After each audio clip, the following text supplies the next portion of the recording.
Fallout Equestria. Forget. By Civil War Pony. Read by Forrest. Chapter 3. Furlough from harm, but not from conflict. After rescuing Cloud Chaser from captivity in Mareston, I and Shadowfeather were given furlough from the military. I returned home in Cloudsdale and was glad to see that Thunderlane was furloughed as well. Having a wife as a hero has its perks. On the walk towards Rumble's home in Cloudsdale, I could tell that something was bothering Thunderlane. He must have sensed my worry and began to tell me what was bothering him. His brother Rumble didn't approve of Thunderlane's service in the military. He felt that any pony who served in the military was furthering the progression of the war. Instead, in Rumble's opinion, we should try to negotiate for peace with the Zebra Empire. At first, this might seem like a reasonable sentiment and one that I would have agreed to before the war, but after seeing what the Zebras were capable of in Mareston, I knew we had no choice but to fight them. Otherwise, the consequences were too ghastly to contemplate. Plus, I couldn't understand why Rumble would be angry at my husband. Didn't he understand that we put our necks on the line so he could have an opinion about the war, without ever having to step a hoof onto the battlefield? Thunderlane just sighed and remained quiet for the rest of the journey. Arriving at Rumble's home, we were greeted rather coldly by him. He had grown a lot since the last time I saw him. He had gotten a well-paying position at the Cloudsdale Weather Factory supervising the creation of snowflakes.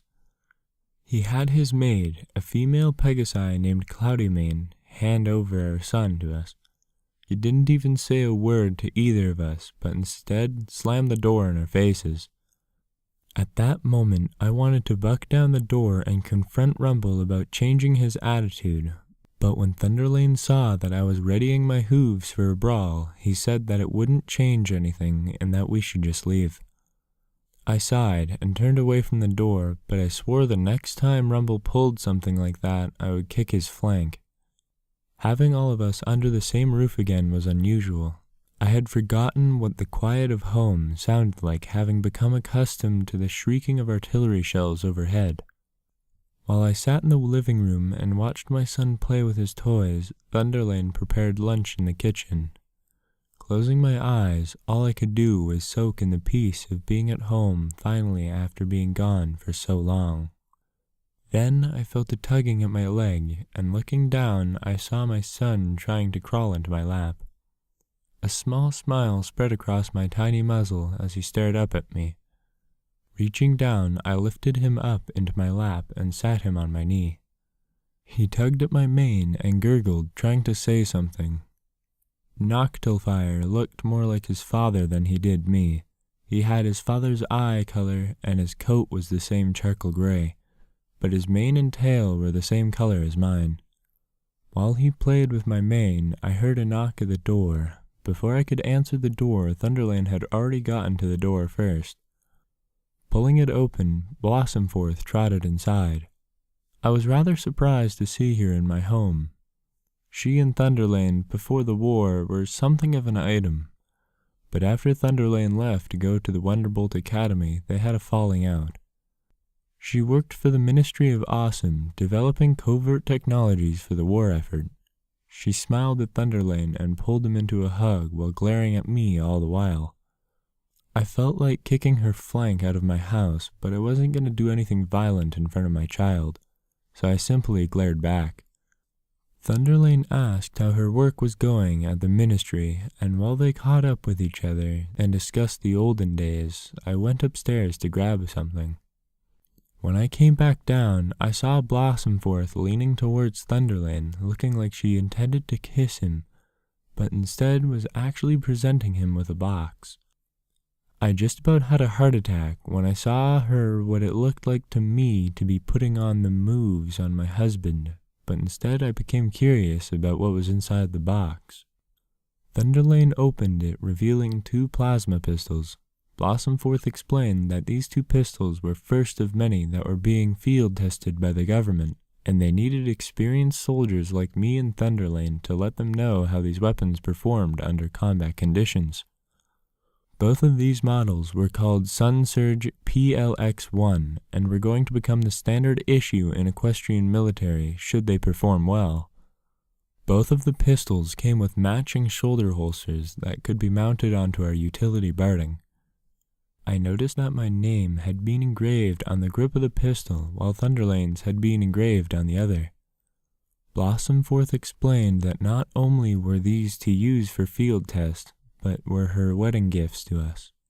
I figured it was just a gesture for her to buy her way into my good graces after not attending our wedding before the war.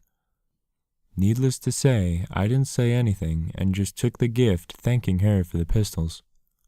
After further explaining to us on how to use them and maintain them in the field, Blossomforth left.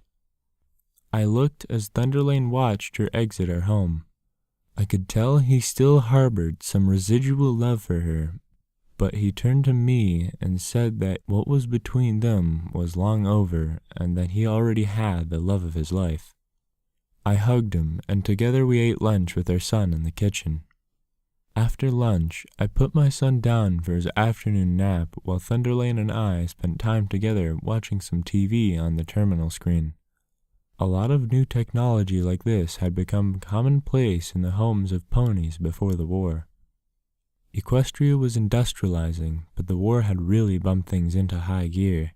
You could practically buy anything these days that we didn't have growing up as foals in the pre-industrial Equestria. It made life easier for any pony and certainly never failed to amaze me. I flipped through the channels to find our favorite show, which was about an Earth pony and his changeling sidekick exploring the outer reaches of space. I snuggled against Thunderlane as we both munched on some delicious buttery popcorn. After the show was over, we both went to take a nap. Thunderlane stayed up a while reading the manual on his pistol, in particular the section on how to acquire replacement parts should the thing malfunction. He climbed into bed with me about an hour later, and I basked in the warmth he gave off. He cuddled against me, and together we slept soundly. When I awoke, it must have been around 5 o'clock. Thunderlane was already up, feeding our son with a bottle. Trotting downstairs, he was sitting on the couch and didn't notice me. It was the perfect picture of happiness. He was smiling widely as he cradled our son in his arms. I quickly ran upstairs and grabbed my camera, then snapped a photo before he noticed me. Thunderlane's ears swiveled forward as he heard the click of the camera and then looked up after noticing the flash. For a second, I thought I saw his eyes narrow into slits, but they softened when he saw it was only me taking a picture. I guess the war had made the both of us jumpy. But there wasn't any threat to us in our home, nor did we have to worry about going to the front for a long time at least, until the furlough was up. Thunderlane decided he was tired of cooking and wanted to order out. He called our favorite pizza place and then had them deliver 2 large pizzas to our home with all the fixings. After we ate, we decided to turn in for the night. The next day, we walked into the city with our son in the stroller. We saw on the news that one of the ministry mayors was going to make an appearance in Cloudsdale. We saw a large crowd gathered in the public square ahead. We were able to push our way through the crowd to get a good look at which ministry mayor had arrived. I was shocked to see that it was Rainbow Dash. She was escorted by a heavily armed group of Pegasi soldiers from the ministry. She was led to a platform that had been erected in the center of town. She spoke rather eloquently about how the Pegasi had to do their part in ending the war.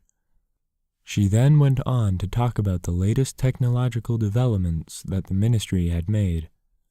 I was rather impressed with her speech. I tried to push my way closer to her, but I don't think she saw me. My one and only chance to apologize to her disappeared when her guard escorted her away after she was done talking. Thunderlane saw my disappointment and said that I would have my chance again to talk with Rainbow Dash, just not when she was so busy with her governmental responsibilities. I nodded, and we both left the crowd, heading down to the street to a small cafe where we could grab something to eat and relax with our son.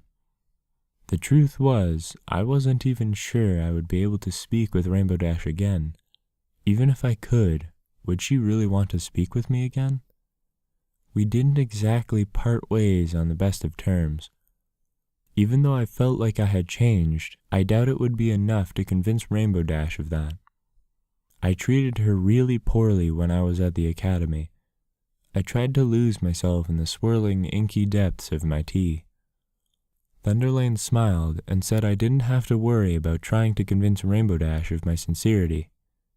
He said his approval of me was more than enough to convince any pony I had changed. I smiled and thanked him for his kind words, then smiled at my son. I was determined to see Rainbow Dash the next time I saw her. After finishing our meal, we went back to the local park, and I watched as Thunderlane played with Noctilfire in the sandbox. I trotted over to join them, and we made a sandcastle with her son. The furlough lasted another week, during which time Shadowfeather had arrived at her home to tell me we had both been nominated for medals for our actions in Merston. I was rather surprised that they would even nominate me for a medal. I had just done my job as a soldier, so I imagine any pony would have done the same thing if placed into that situation.